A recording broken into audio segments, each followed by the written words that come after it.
Lensec Live, what's your perspective?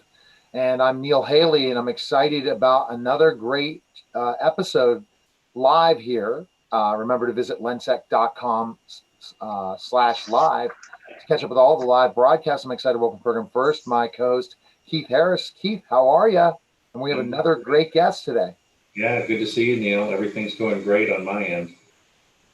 Oh, I'm excited to chat, and you've had a busy week of trade shows, and it's we're getting back to normal, the new normal, right, Keith? Yeah, we had the safety school facilities and safety congress that went on this week. So we were pleased to participate and talk with lots of school districts at that event and get connected with them. So um, it's been a great week so far. All right, well, fantastic. We're going to learn a lot about this. Our guest, so I'm excited to welcome to the program Jake Jamali, and Drake is from SIA. Drake, thanks for stopping by. How are you? Hey, appreciate it. Thanks, Neil. Thanks, Keith. Happy to be here. All right, Drake. So let's kind of just jump into specifically your background in physical security. When did that start? Sure. Yeah. So I started with SIA about 2 years ago now as the manager of government relations, primarily leading our state advocacy initiatives. This kind of helps bring together member companies from around the country to engage on issues, ranging from school security, cybersecurity, data privacy, biometrics, and alarm systems, just to name a few. And this kind of involves, tracking legislation developments that are relevant to the industry and our over 1,100 member companies. So this kind of has been kind of my portfolio for the last 2 years, and also working with, our federal advocacy folks in our GR department as well. So it's kind of how it all started. Wow. And it's interesting when you talk about that spot when you first got that position. You've learned a lot new things about security, especially those initiatives, right? Of different types of security and how physical security depends on different vertical markets, right?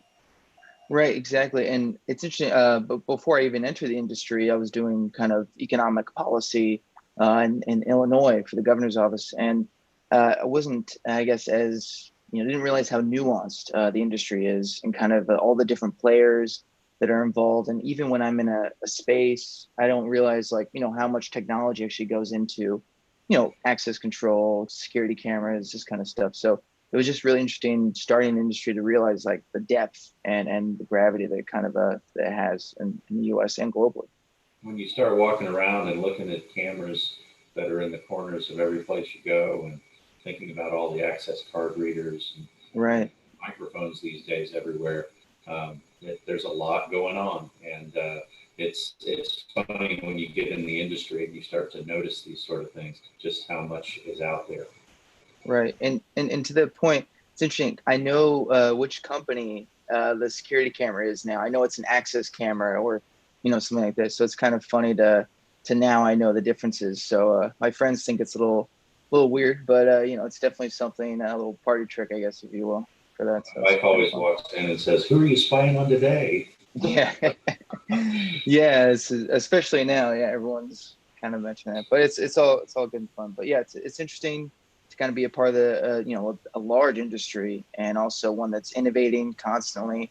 So it's really good to be part of that discussion and to kind of understand all that. So now, how did you get involved thinking about this cannabis vertical market? Because that's going to be our topic today. And to understand for our listeners and viewers out there that might not understand what a vertical market is, you can kind of explain it more, especially being from SIA.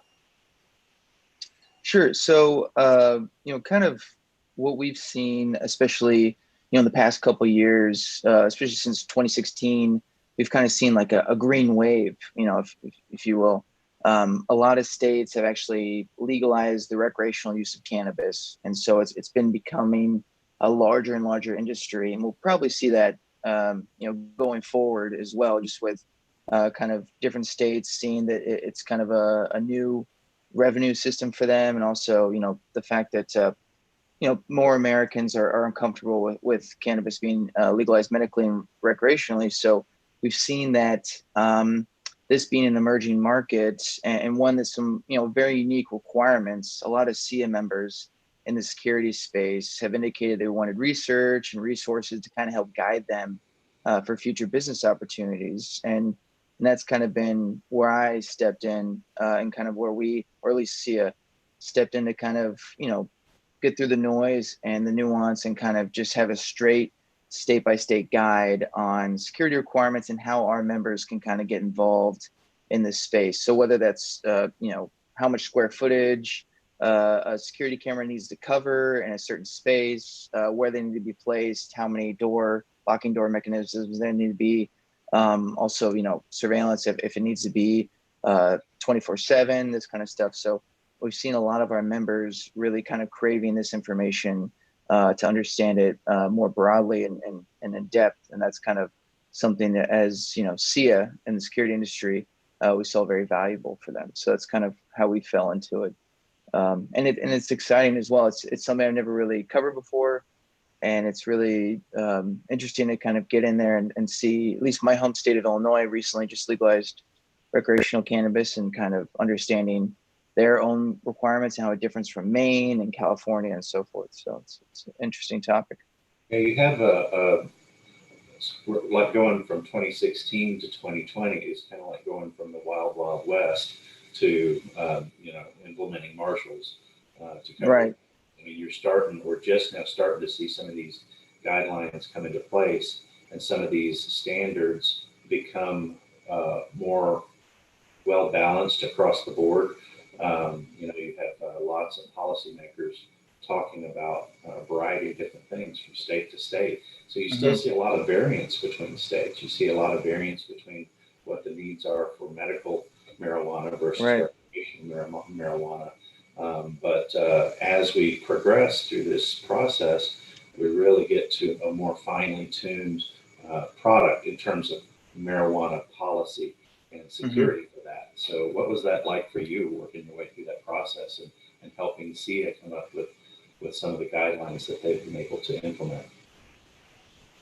Right. So I think the first big state, right, to legalize was Colorado, and I remember this several years ago. Everyone was kind of skeptical of it, and was, how are they going to regulate this? And from state to state, someone goes to California, can they buy it? Then legally leave. So I think we saw California as a little microcosm of what it would be on a federal level, and I think a lot more states kind of saw that, especially with the revenue that they were receiving, that it was kind of applicable to them, and they then designed using Colorado as a baseline for requirements regarding how big a facility is, how many people can work there, what security measures there might be, and some localities also put more security requirements, such as you have to have security personnel there, such as a guard. I know this kind of differs in California from city to city. And so it was tough initially to kind of read through these 200-page documents that states, of course, the red tape would put out there. But luckily, with kind of Colorado, California being the guiding lines for a lot of other states like Illinois, Maine, Massachusetts, you can kind of at least piecemeal it together that this is all the same. Here are the differences. And I think that's where a lot of our members were curious about. They knew maybe the broad guidelines, but each state and some localities are totally different. So that was kind of something we thought we'd be the forefront of. So, see, that's interesting when you talk about all that, because then it's going to depend state to state what the rules are regarding how you make sure that you're secure, right? Because they don't want certain things to happen to the crops, and then when they're finally processed, they don't want criminal activity to be involved in it. So there are different things. So these guidelines are a process, right? Because it's just like even in the school industry, in the schools, they have all varying rules from state to state. So you had to look at all that while writing the guidelines, right? Yes. I mean, there's kind of three, I guess you could say, security parameters, right? So you have one for kind of the growers, then you have one for the manufacturers of the products, and then the third one is the dispensaries. So you kind of have this three-rung system. So for a farm, a cannabis farm, you have to have a fenced perimeter. You have to have security cameras for those. Only people with ID badges can go in. No one can take anything out that's not already permitted. This kind of thing. So then you have that portion. Then the transport of the marijuana plant or the cannabis plant to a production facility. That's another parameter. You have what kind of cars they can be in, who can drive them. So it was a whole process, kind of looking at every different state's requirements, but they tend to have a similar thread, and I think that was kind of I guess the silver lining in all the pages and pages of regulations that they put in place. That was kind of nice. But yes, you're right. The U.S. is a 50-state quilt. It's all different patches, and you kind of have to see where the thread kind of meets. But that was kind of the challenge. But I think our cannabis guide is one of the broadest and most informative guides out there at the moment. So I think our industry is very, very happy to have that resource. This guide is kind of new. You guys just published this recently, correct? Yeah, we just published it over the summer. So it was a long-term project. We started it, I think, in the fall of 2019, but then, kind of with, the pandemic that has kind of encapsulated a lot of folks, especially in the nonprofit world and also the security world. It kind of got a little sidelined, but then luckily this summer, kind of buckled down and looked to finish it and published, I believe, in July. So been out there for almost 2 months now. So getting some What's traction. the high-level overview of what people are going to find in the security guide? I'm assuming it's designed and made for security integrators to Sure.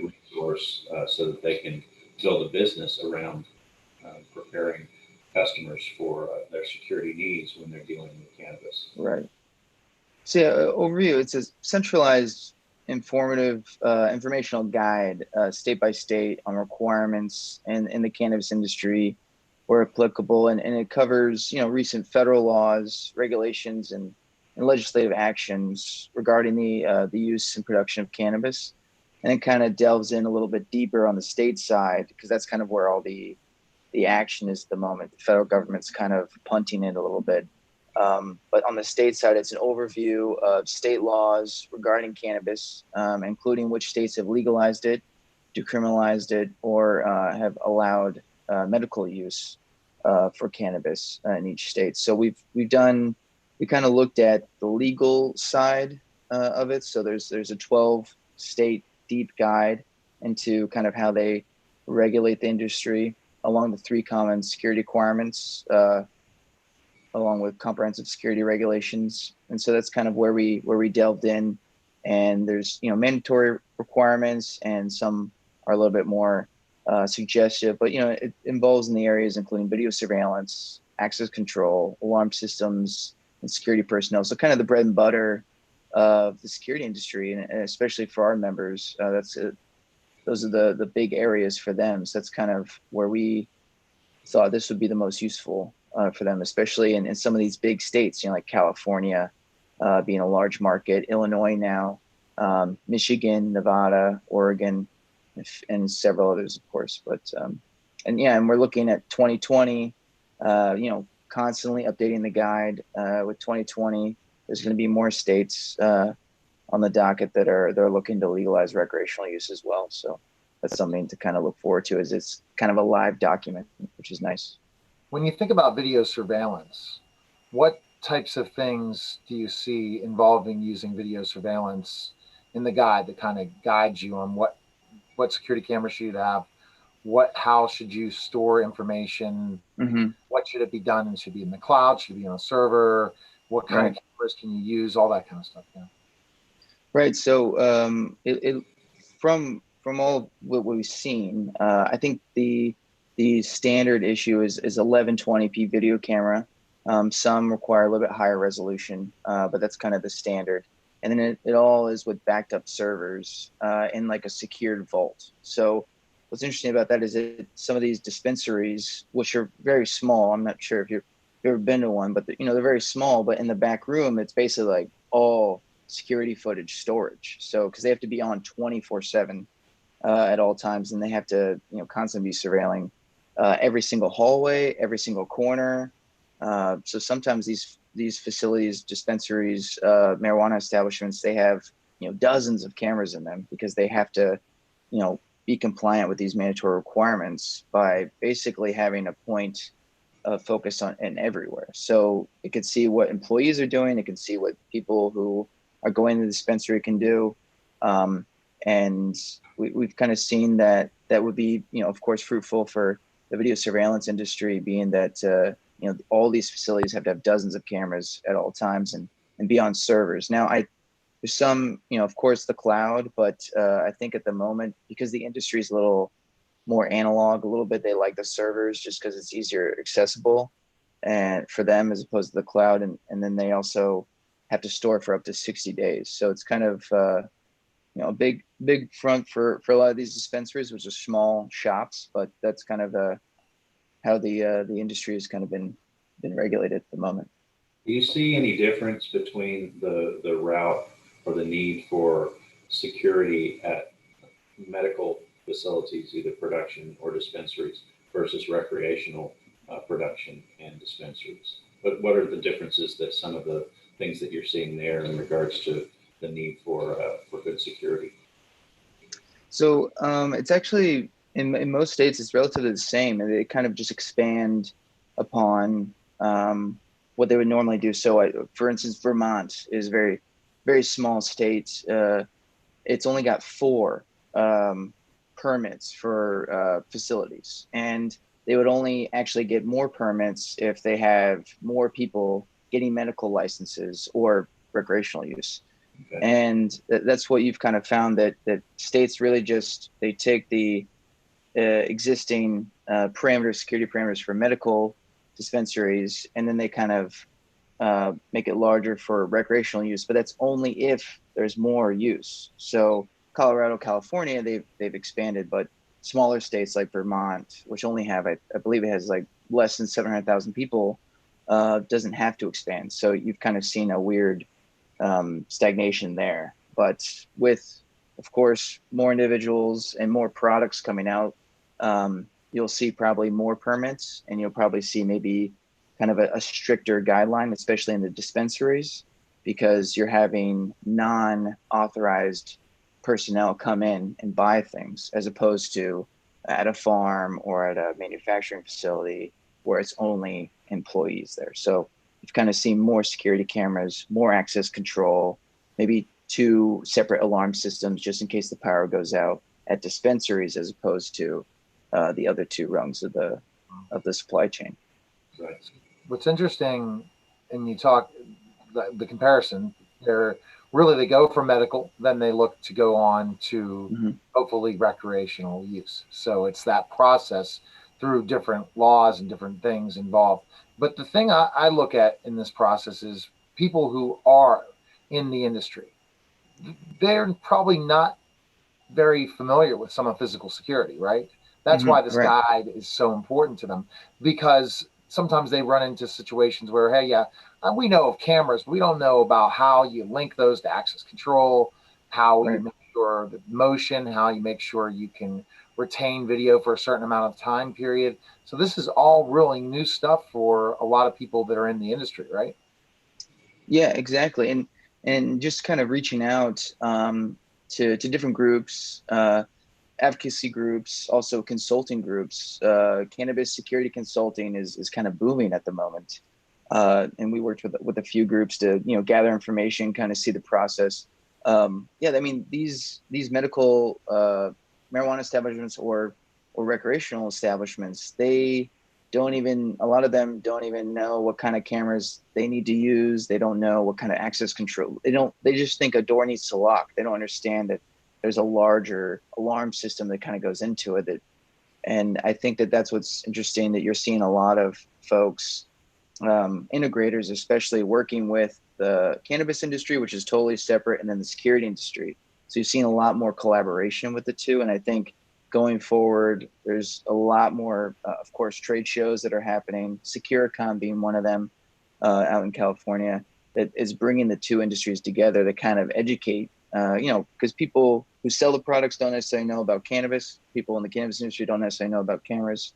So I think it's an interesting kind of new cooperation that's happening, and we're seeing it kind of come to fruition now. Yeah, one of the questions that I had was in specifically in regard to retention of video. I think you mentioned one stat earlier about 60 days. We've heard of some that are requiring years of video retention, years.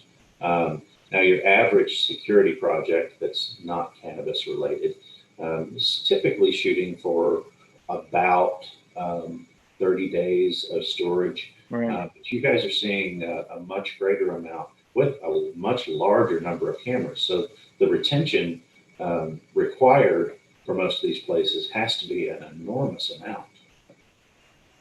Yes, exactly. And I think that's why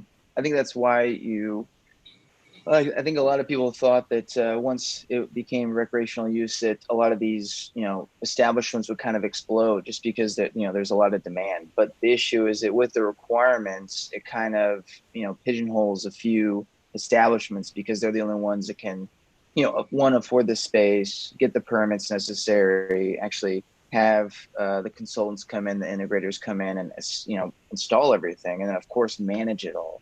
And I think that's why, you've seen, a few things there. Vermont, I just mentioned, there's only 4 establishments at the moment there.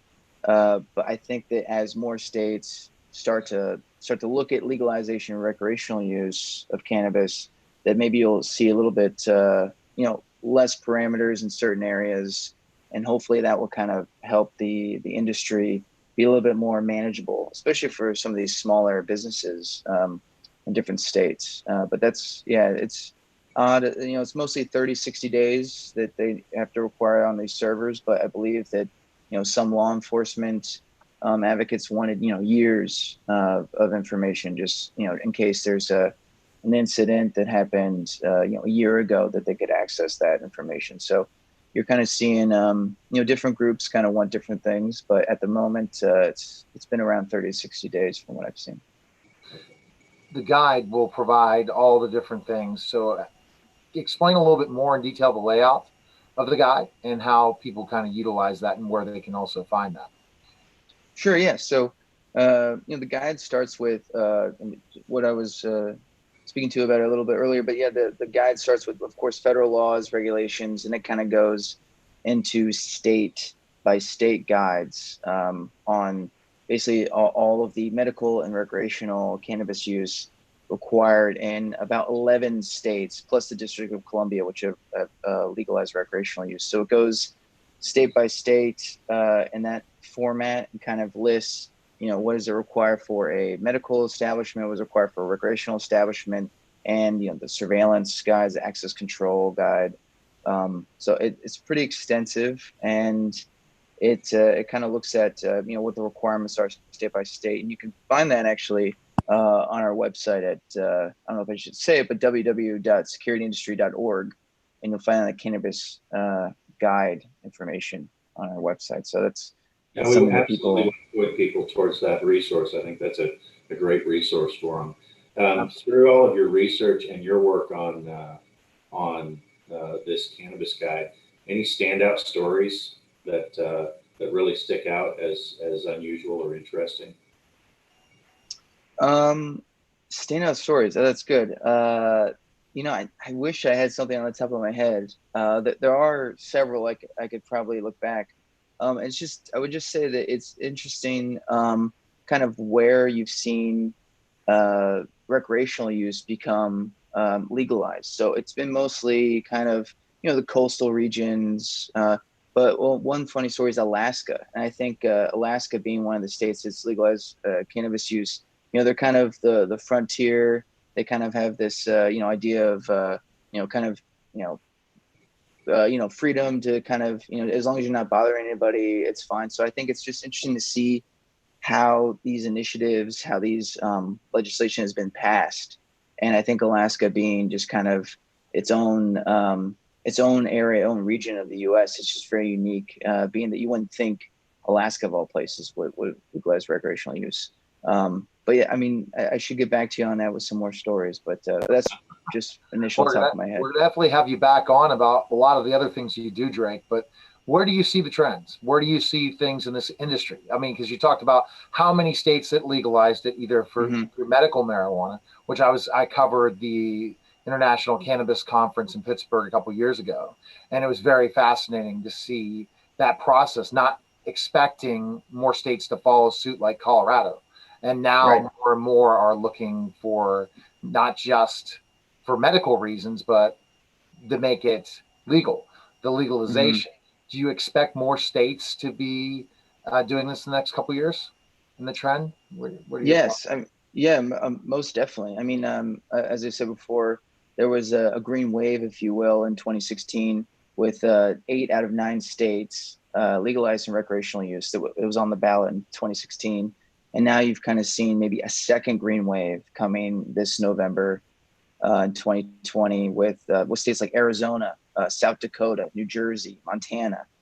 So you're seeing the trend, which was coastal, is now kind of going inwards into the center parts of the U.S. Also, Mississippi has a medical cannabis bill up for the ballot as well in November. So you're kind of seeing that it's becoming more palatable. It's becoming more appealing for a lot of states, especially American populace in general. I believe over 60% of Americans support legalization of cannabis. So I think that you're seeing this trend, and I think that by 2020, 2024, it might be the vast majority of states that legalize recreational use, as opposed to just the 11 that have it right now. So, and with that, of course, you're going to see more regulation, better definition of security requirements on these businesses, increased spending on security in the legal cannabis market as it continues to grow. So that, I mean, that's of course good for the industry.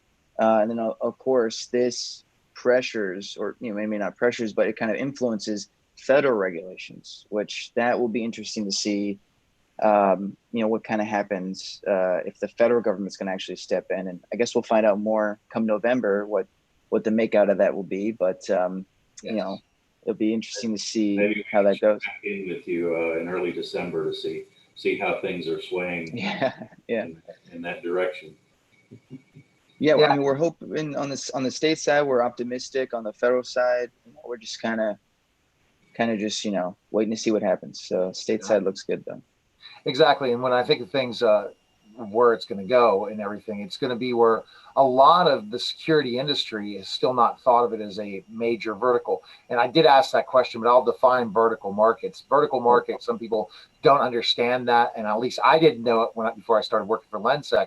A vertical market is the different industry. So specifically, there's an education vertical market. There's a healthcare vertical market. There somehow cannabis is becoming its own vertical market. It could go under, you know, the big facilities, but no, it has its Hmm. own vertical. So that's it. It's a different market for. There's a tech market, different verticals. So kind of wanted to find that vertical for our listeners and viewers to kind of understand Sure. more. Uh, what else are you doing, Drake? What you're with SIA, and you've been involved in things involving education too. So you're still kind of looking at policies for a bunch of different things with SIA, right? Right. So, yeah, on the state side, we're looking at a broad range of issues. I mean, of course, cannabis being one of the newer ones, but kind of our bread and butter is the alarm industry with licensing, regulations, limitations. So that's a big thing. Also, biometrics is kind of another thing that's really driving us. We're trying to be a thought leader on biometrics. It's fingerprinting, retina, facial recognition. That's been kind of a big thing. We're bringing together a lot of members on school security and safety. That's always been, since I've been at SIA the past few years. That's been a big issue for us, especially with recent events in the last couple of years. Just making sure that kids and students feel safe as possible while they're at school learning. And now, especially with the pandemic, it's even making it a little bit more interesting to kind of gauge that security wise. So just a few of those issues, and of course many more down the road as new issues comes up. I mean, cannabis is a new market for us, so we're hoping that we kind of go into other areas. Maybe smart cities is another big issue that we can maybe delve into. So it's exciting stuff. I mean, the industry is growing, it's becoming bigger, and it's more important. So. And SIA.org is where we can find all the information, correct? Yes, securedindustry.org Right. is where you can find information on best practices and so forth. So, yeah. Perfect. And Keith, summarize Drake for us. Well, I don't know if I can summarize all that. I just, the one question I have is, did you get to sample any product while you were putting all this stuff together? Unfortunately, no. Unfortunately, no. So there you go. There's that. But it is. I live in DC, and recreational use is allowed here. So that is one interesting fact. But yeah, there you go. I just thought I'd throw a little humor your way. No, all good. I appreciate it, though. Yeah. All right. So again, thank Drake Jamali for coming on the program. I really appreciate it. It was very, very informative, and definitely have you back. Some of these other topics we'll look at, because that's what we try to do here on What's Your Perspective, is provide everything in the physical security industry for people to understand what's happening and the new trends and different things. And we learned a lot from that. And people need to definitely go ahead and download the Cannabis Guide and really look and delve into this industry more, because it's going to grow leaps and bounds. And that's an opportunity for many integrators to find opportunities. So definitely look into that more. And I appreciate you stopping by, Drake.